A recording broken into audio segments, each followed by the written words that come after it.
गोंदिया नगर परिषद में समिति गठन को लेकर अब सियासत तेज हो गई है। बहुजन समाज पार्टी के नगर सेवकों ने विधायक विनोद अग्रवाल और पूर्व विधायक गोपाल दास अग्रवाल पर निशाना साधते हुए अपनी नाराजगी खुलकर जाहिर की है। गोंदिया नगर परिषद के पार्टी बलाबल पर नजर डालें तो भारतीय जनता पार्टी के 18 नगर सेवक निर्वाचित हुए हैं, जबकि कांग्रेस के 14, राष्ट्रवादी कांग्रेस अजित पवार गुट के 5, शिवसेना ठाकरे गुट के 2, बहुजन समाज पार्टी के 2 और 3 निर्दलीय उम्मीदवार चुनाव जीतकर आए हैं। वहीं प्रभाग क्रमांक 8 से बहुजन समाज पार्टी के 2 नगर सेवक निर्वाचित होने के बावजूद उन्हें नगर परिषद की किसी भी समिति में सदस्य नहीं बनाया गया। इसी को लेकर बसपा नगर सेवक सुनील भरणे और स्नेहा गढ़पायले ने गोंदिया विधानसभा क्षेत्र के विधायक विनोद अग्रवाल और पूर्व विधायक गोपाल दास अग्रवाल पर तीखा हमला बोला है। बसपा नगर सेवकों का आरोप है कि गोंदिया नगर परिषद को घर से चलाया जा रहा है और उन्हें जानबूझकर विकास प्रक्रिया से दूर रखा जा रहा है। उन्होंने सवाल उठाया कि जब जनता ने उन्हें चुनकर भेजा है तो प्रभाग क्रमांक 8 का विकास कैसे होगा। आज नगर परिषद में विषय समितियों की सभा थी और आज का हमारा जो मुद्दा है कि जो विषय समितियां होती है तो उसमें जितने भी पार्षद हैं, चाहे किसी भी पक्ष से चुन के आए, उन लोगों को प्रतिनिधि वहाँ पर बनाना चाहिए, यानी सब्जेक्ट समिति में लेना चाहिए। लेकिन हम बहुजन समाज पार्टी के मात्र 2 पार्षदों को किसी भी समिति में नहीं लिया गया, यानी हम लोग प्रभाग क्रमांक 8 के पार्षद चुन के आए हैं। यानी ऐसा हो गया कि अभी नगर परिषद के मतलब इनके सिस्टम में हमारा प्रभाग नगर परिषद में नहीं है, ऐसा हो गया। क्योंकि हम ये नहीं बोल रहे थे, क्योंकि अभी इन्होंने कानून बनाया, नए ये कानून बनाते रहते हैं। तो इसके पहले भी मैं 15-20 साल पहले पार्षद था, तब मैं समिति में था, यानी उस समय मैं सिंगल चुन के आया था। अभी तो हम 2 आए। पुराने नियम क्या थे और अभी के नियमों में क्या ये? अभी के पुराने देखो, पहले मैं हर पूरे 5 साल सब्जेक्ट समितियों में रहता था। इस साल हमको दोनों को सब्जेक्ट समिति में नहीं, उन्होंने अभी नया समीकरण लाया तो बताया कि उनके हिसाब से आपको लेते नहीं आता।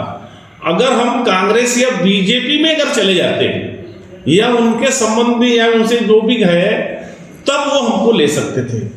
यानी मुझे ये नहीं समझ में आया कि ये कौन होते हैं हमको उसमें सब्जेक्ट समिति में रखने वाले, कि भाई भारत का संविधान ये बोलता है कि जिसकी जितनी संख्या भारी उसकी उतनी भागीदारी। तो ये कानून बनाने वाले कौन होते हैं? अभी हमारी ये मांग है, हमारी ये है, हम मेरे आपके लोगों के माध्यम से हम शहर की जनता और जो भी हमारी आवाज सुनिए बताना चाहते हैं कि भैया क्या तीसरी पार्टी इस देश में नहीं रह सकती? यानी हम 2 पार्टी के सम्मिलित हो जाएंगे, उनके पीछे लोग बन जाएंगे तो आप हमको मौका देंगे। आप होते कौन है हमको मौका देने वाले? भाई हम ये बोल रहे हैं कि हमारे संख्या के हिसाब से आपको वो प्रतिनिधित्व देना था भाई सब्जेक्ट कमिटियों में। सभागृह में आज आपने डिमांड की थी ऐसे पदों के लिए? नहीं, हमने कोई डिमांड नहीं की। हमको जो है बीजेपी कांग्रेस दोनों तरफ से ऑफर थे, सभी टाइप के ऑफर थे। हमने कहा कि भैया हमको जनता ने चुन के दिया है जनता की काम करने के लिए, तो हमने जो, क्योंकि हमारा जो वोटर भी है वो बीजेपी को पसंद नहीं करता। ये जो इन्होंने जो सिस्टम बनाई ये गलत है। हमारा वो सिस्टम पे हमारा वार है कि भाई हमारी जो संख्या है उस संख्या के आधार पे हमको प्रतिनिधित्व मिलना था।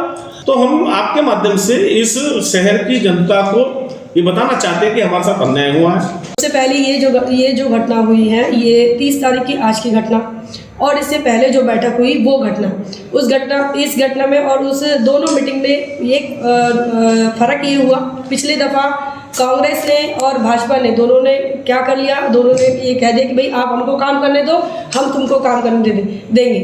और ऐसा कह के उन्होंने नगराध्यक्ष चुना हुआ था और उपाध्यक्ष उन्होंने वहाँ से चुन लिया आपसी समझौता करके। उसके बाद हमने ये सवाल उठाया कि भाई यहाँ पर वोट क्यों नहीं हुआ, चुनाव क्यों नहीं हुआ, क्यों नहीं चुना गया, क्यों ये नहीं पूछा गया कि कितने नगराध्यक्ष के साथ कितने लोग हैं और नगर उपाध्यक्ष के साथ कितने लोग हैं। तब आज फिर उन्होंने चुनाव कराया, तो ये एक बदलाव हुआ। लेकिन आज जो मीटिंग हुई उस मीटिंग में उन्होंने चुनाव तो करवाया, लेकिन इनकी सारी प्रोसेस किसी के घर पे, अभी अवतार के घर पे हुई, विधायक के घर पे हुई, सांसद के घर पे हुई, ये तो वही लोग जानेंगे। ये यहाँ जो आरओ बनकर आए थे, इलेक्शन कमीशन के जो एआरओ बनकर आए थे, वही बताएंगे कि ये सारी की सारी प्रोसेस कहाँ बैठकर हुई। दूसरी बात ये कि हम प्रभाग क्रमांक 8 के जनता के चुने हुए प्रतिनिधि हैं, तो और लोगों ने अगर हमको वोट देकर चुना है तो लोकतंत्र का सम्मान करते हुए इन्होंने उन लोगों की सेवा करने के लिए हमको किसी भी समिति में नहीं लिया। इसका मतलब यह है कि लोकतांत्रिक मूल्यों का इन्होंने वायलेशन किया है। तो सबसे पहले लोकतांत्रिक मूल्यों के वायलेशन के चलते इन पर सवाल खड़े होते हैं कि भाई आप जनता के भेजे हुए प्रतिनिधि का सम्मान नहीं करते हैं, तो आपकी आम जनता क्या है आपके लिए। दूसरी बात यह है कि पब्लिक रिप्रेजेंटेटिव को ही आप रिप्रेजेंटेशन नहीं दे रहे हैं, लोगों ने जिसको चुनकर भेजा उसी को रिप्रेजेंटेशन नहीं दे रहे हो, तो क्या ये रिप्रेजेंटेशन किसके लिए है। जो लोग कांग्रेस और भाजपा के दरबार में मुजरा करते हैं उन लोगों के लिए है ये रिप्रेजेंटेशन। ये सबसे बड़ा सवाल है। इन्होंने जितने भी डिपार्टमेंट चूज किए उन डिपार्टमेंट में वो ये चाहते हैं कि हम उनके सामने गिड़गिड़ाएं, रोए और उनके फेंके हुए नोटों को हम स्वीकार करें, तब जाकर ये हमें अपने साथ शामिल करेंगे।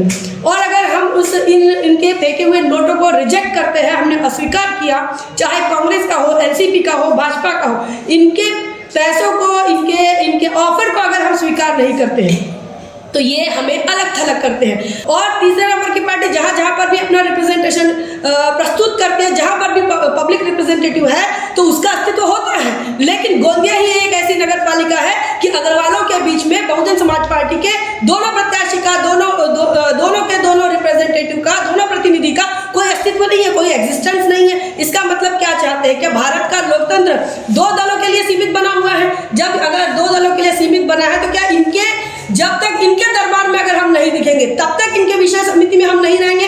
अगर ऐसा है तो इन्होंने खुलकर बोलना चाहिए कि हाँ, तुम लोग अगर गोपाल अग्रवाल या विनोद अग्रवाल के दरबार पे दिखोगे तभी जाकर आपकी बात मानी जाएगी। सबसे ज्यादा काम आज गोंदिया के अंदर कहीं बचा हुआ है, जहाँ नहीं हुआ है विकास कार्य। सबसे ज्यादा बजट के लिए परेशान अगर कोई क्षेत्र है तो वो आज की तारीख में कुमार नगर है, सावित्रीबाई फुले वार्ड है। और ऐसे में ही इसी प्रभाग के प्रतिनिधियों को प्रतिनिधि नहीं मानना, ये नगर पालिका प्रशासन और नगर पालिका में जितने भी चुने हुए सिलेक्टेड और इलेक्टेड जो मेंबर आए हैं वो तमाम लोग इससे ये समझ में आता है कि इनकी जातिवादी सोच है। आइडियोलॉजी के तौर पर हम अलग हो सकते हैं, वैचारिक तौर पर, विचारधारा के तौर पर अलग हो सकते हैं, लेकिन लोगों ने जब चुन कर दिया तो उनका काम है कि हमें अलग थलग ना रखकर हमें कोई किसी जिम्मेदारी में शामिल करना चाहिए। लेकिन ये चाहते हैं कि ये हमें शामिल ना करें, हमारे एग्जिस्टेंस को या हमारे अस्तित्व को नकारना, ये इनकी जातिवादी सोच है। वहीं आज गोंदिया नगर परिषद में सभापति पदों के चुनाव भी संपन्न हुए। सार्वजनिक बांधकाम समिति के सभापति के रूप में भाजपा समर्थित उम्मीदवार पिंटू माने, जलापूर्ति समिति के सभापति कैलाश यादव, महिला एवं बाल कल्याण समिति की सभापति शिखा सोनपुरे निर्वाचित हुईं।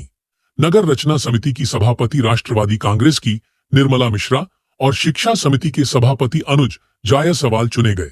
स्थानीय समिति के सदस्यों में कांग्रेस के सुनील भालेराव, भाजपा के शिव शर्मा और राष्ट्रवादी कांग्रेस अजित पवार गुट की नीति राय का चयन किया गया है। कांग्रेस के सचिन शेंडे प्रत्यक्ष जनमत से नगराध्यक्ष चुने गए हैं, जबकि भाजपा के संतोष पटले निर्विरोध उपाध्यक्ष बने हैं। हालांकि 2 नगर सेवक चुने जाने के बावजूद बहुजन समाज पार्टी को किसी भी समिति में स्थान न मिलने से अब सवाल उठने लगे हैं कि क्या आने वाले समय में भी बसपा को नगर परिषद की सत्ता से दूर रखा जाएगा। इस पूरे घटनाक्रम पर शहर की राजनीति में हलचल मच गई है।